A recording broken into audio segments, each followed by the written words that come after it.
Good afternoon, YouTube. It is 11:20 a.m. Pacific Standard Time on July 16th, 2012, and this is Minister Paul out here in Northern California.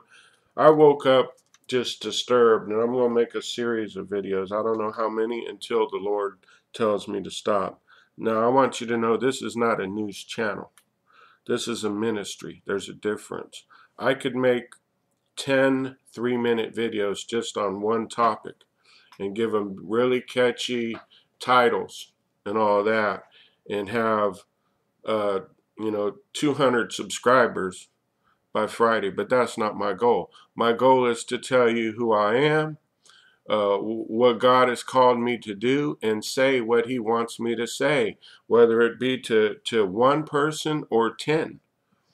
That's what this channel is about, first and foremost. So we are going to talk about several issues today. Now, I had a dream about war. I've had several dreams about war. Matter of fact, go to my dream playlist.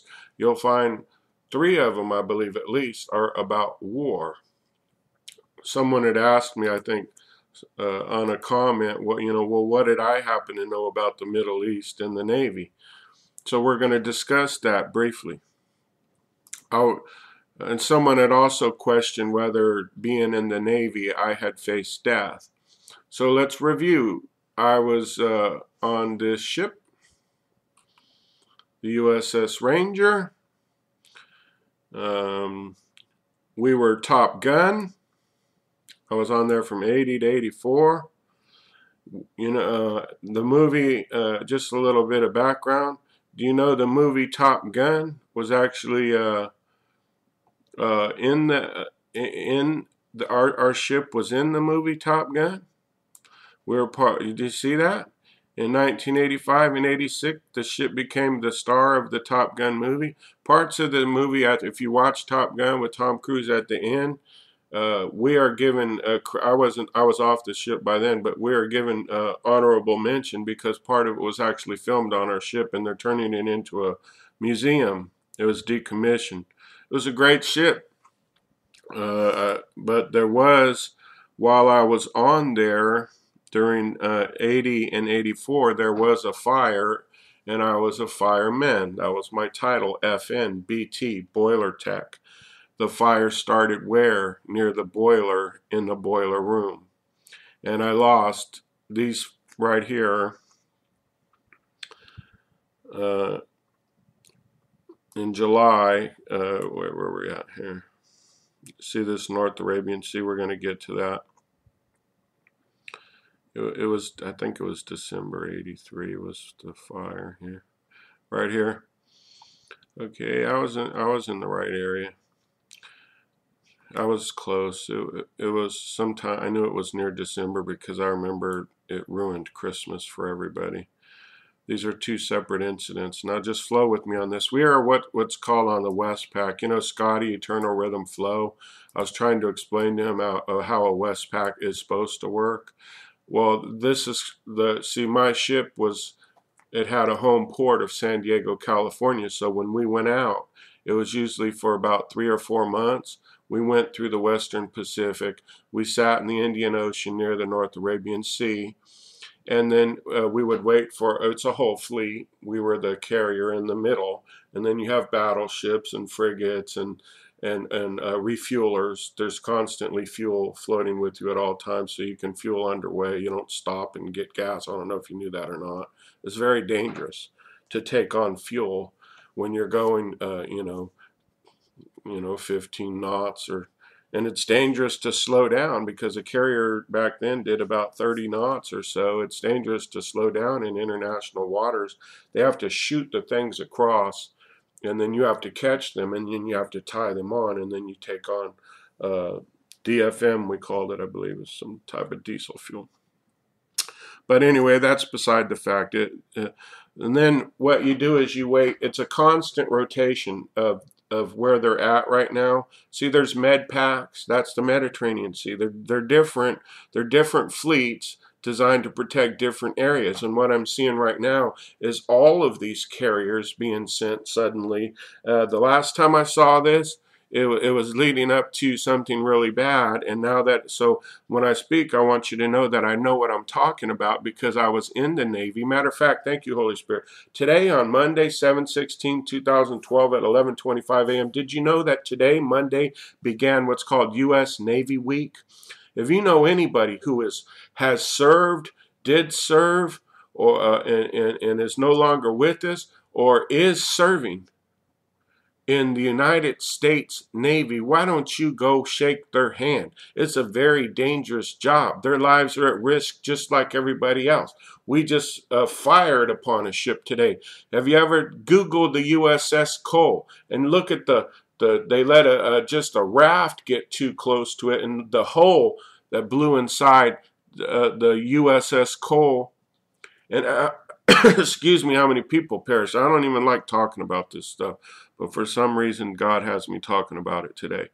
Look, the engine room caught on fire. What happened was someone had the wrong valve open and we were taking on fuel, and the fuel shot out and it hit a steam pipe, which is extremely hot. This is what I did for a living in there.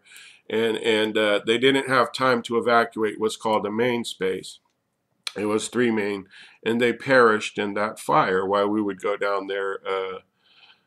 So 6 people were injured and 35, and we were in the Arabian Gulf. Does everybody see that? So I was fighting that fire. And so when they took the 6 people, they just laid them out in the hallway. To get through the hallway, you literally had to step over your friends. So don't ever question my integrity or my honesty. But so yes, that did happen, and I was there. So I know a little something about the how a Westpac's supposed to go. And this one is, I mean, the reason why I'm mentioning is this: we're sending more carriers. We don't need that many carriers in that area unless we're planning on going to war. And if we're having dreams of war, and the Bible says there'll be wars, and we see war building up, what action are you taking? Everybody's running around with their head in the sand saying, what can I do about it? There's a lot that you can do about it. Prepare for one, be aware of it, and stop being so apathetic for 2. But what I want you to see right here is this. Look, July in 1983, collision with USS Wichita.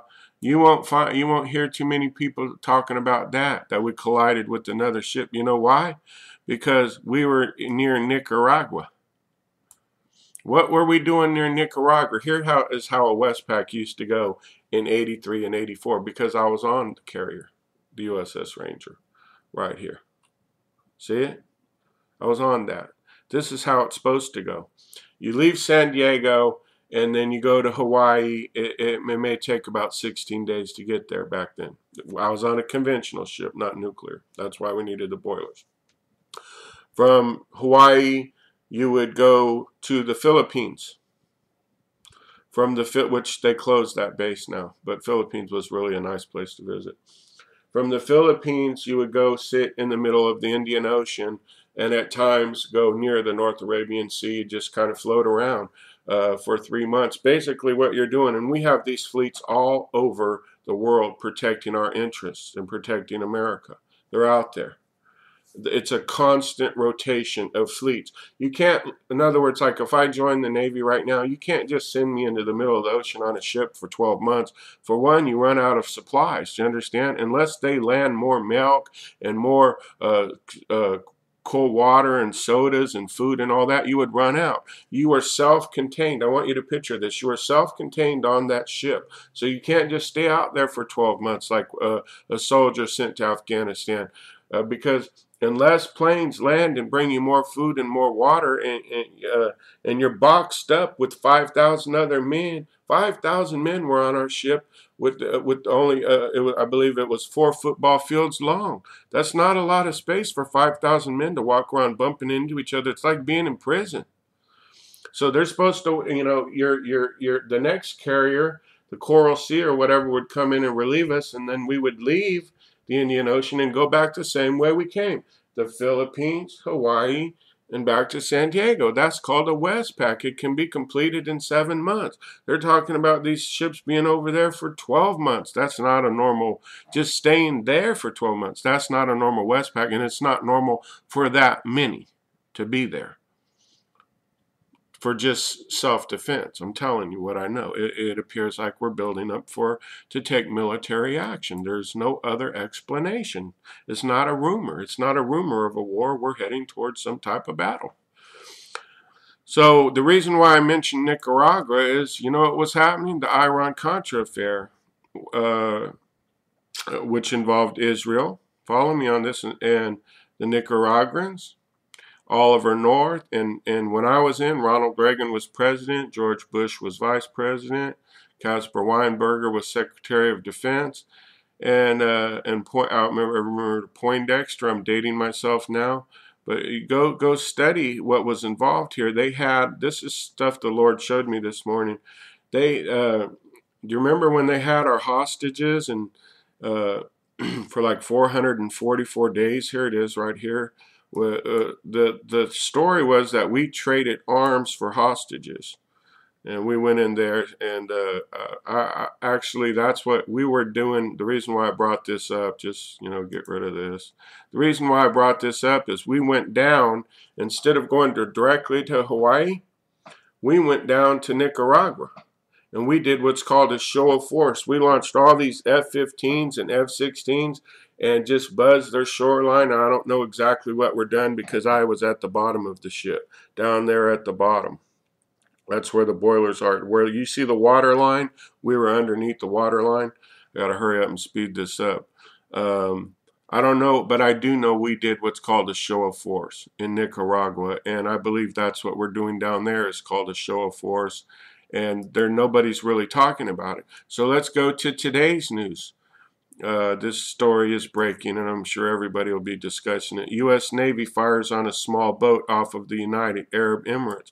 If you think this is a small ordeal, it is not. When you have this many NATO countries involved in such a hotspot area, with what's going on in Syria and Iran, having been there before, I can tell you that this is going to be a major investigation, and it's going to only heat things up. They may just say it was a fishing boat, but I don't think it's going to go that way. Just like my dream, it said in my dream it was a joint